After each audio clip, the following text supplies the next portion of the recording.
ชมด้วยนะครับวันนี้มาอยู่กับเราทีเอส112นะครับวันนี้ก็จะมาเล่นเนาะสักตานึงเนาะจะไม่เล่นเยอะเพราะว่าดีเกินนะครับคนเราชอบก็กดไลค์คนไทยเบอร์3กดไลค์กดแชร์กดซับสไครต์ด้วย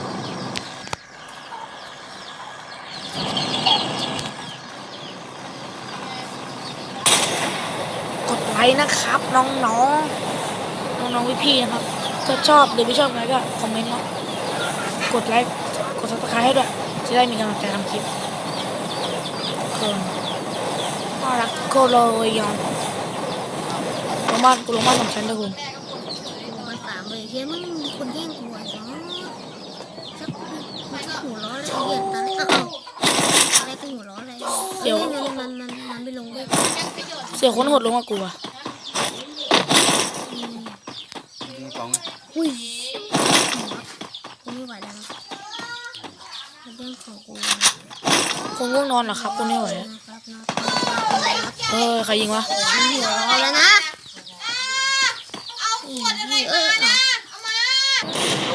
ถ้าเกิดมีเสียงรบกวนขอไปด้วยนะครับทุกคน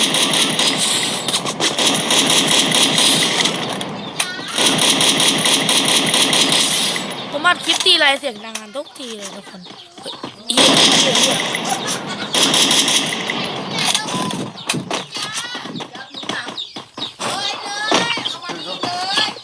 ผมเป็นคนอยู่บนบ้านทำไมกูอยู่บนบ้านเหี้ยอยู่กับกูเนี่ยแล้วนึงทำไมกูล่ะกูอัดคลิปทำไมต้องมีคนเสียงดังด้วยโอ้สำคัญถ้าไม่เสียงรบกวนขออภัยไว้นะครับไม่เสียงรบกวนขออภัยกันด้วยเหรอโอ้โหพออัดคลิปเสียงดังกันจริงๆมาโทษทุกคนเห็นไหมเด็กก็พอเด็กนะทุกคนที่หายจะอัดคลิปไม่ได้เลยขออภัยในคำหยาบด้วยนะ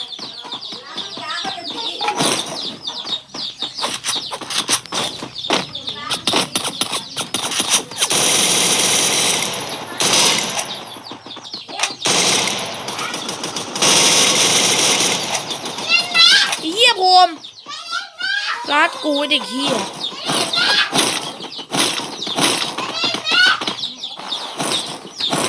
ไม่ต้องเก็บของอ่ะของกูหมด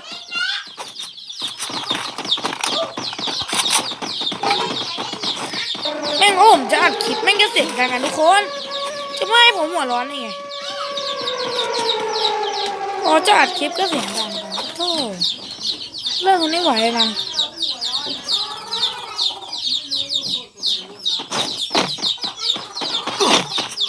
ผม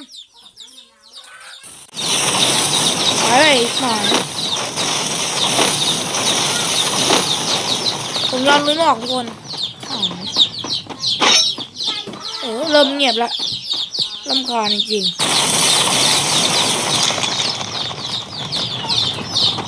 ภูมิตามมาภูมิ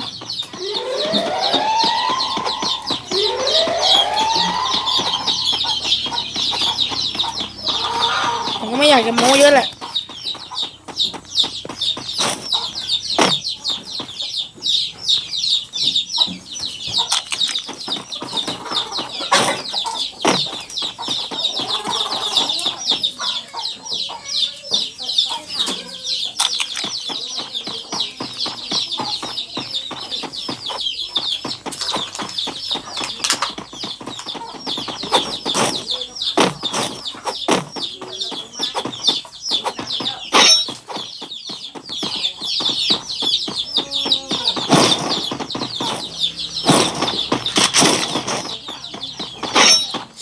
เกี่ยวกับอันเก่าของเธอ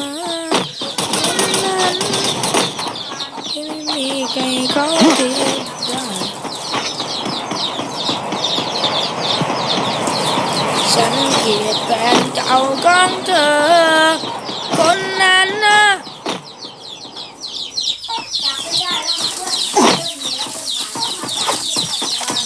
เดี๋ยวเรากูใช้ได้แล้วเว้ยกูตัดคลิปแป๊บ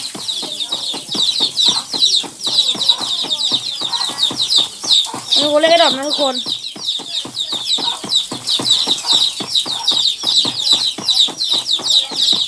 มันมีเสียงอะไรรบกวนออกไปเนาะ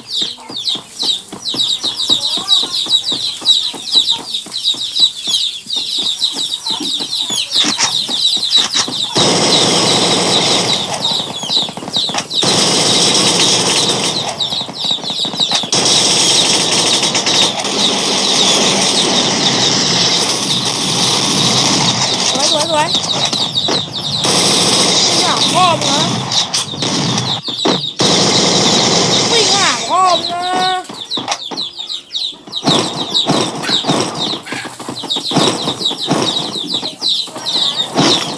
ไม่ใช่คนก็ให้รู้ปฏิตี้นะไอ้สัตว์ใช่ผมโอ้ไม่ใช่คนก็ให้มันรู้ปฏิตี้เนี่ย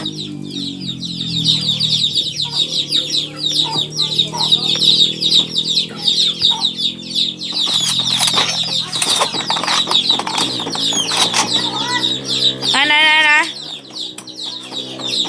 120เฮแล้วคนหรือบอทไม่รู้ยิงไว้ก่อน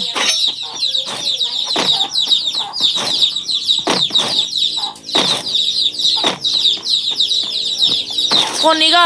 รอบนี้ก็ชิวๆไปเนาะยิงไก่อะครับน้องๆ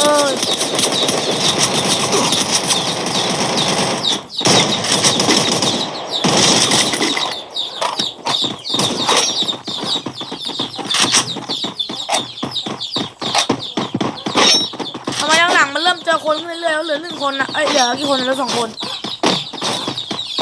อีก2 คนไม่ใช่แย่แน่นอนล่ะเล่นปืนที่โชว์พบอีก2 คนขอนะผมสเปซว่ะเอาไปเลยตอนนี้หิวคิวเฮีย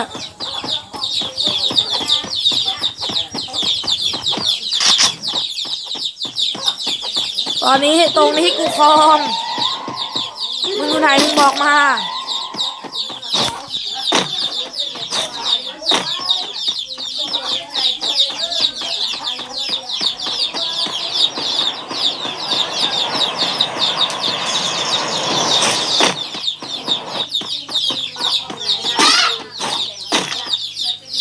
ตัวนี้กูหาแล้วจังหวะนี้ไม่รอแล้ว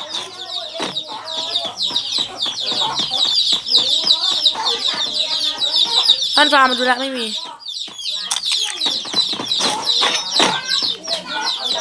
ยิงล่อตีนนะครับผมจะยิงล่อตีนทุกคน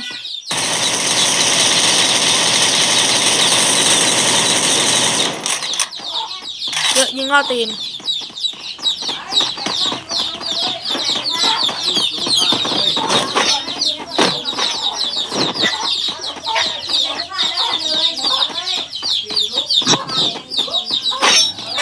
ตรงนี้ไม่มีแล้วเอามาลุงนี้ดีกว่าผม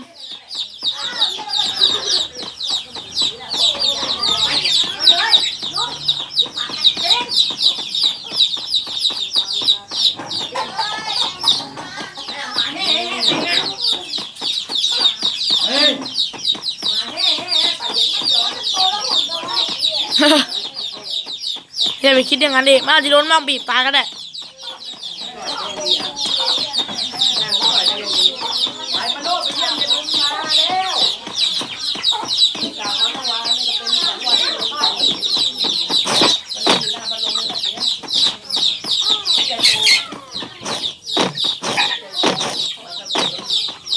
มันอยู่ไหนวะเฮ้ย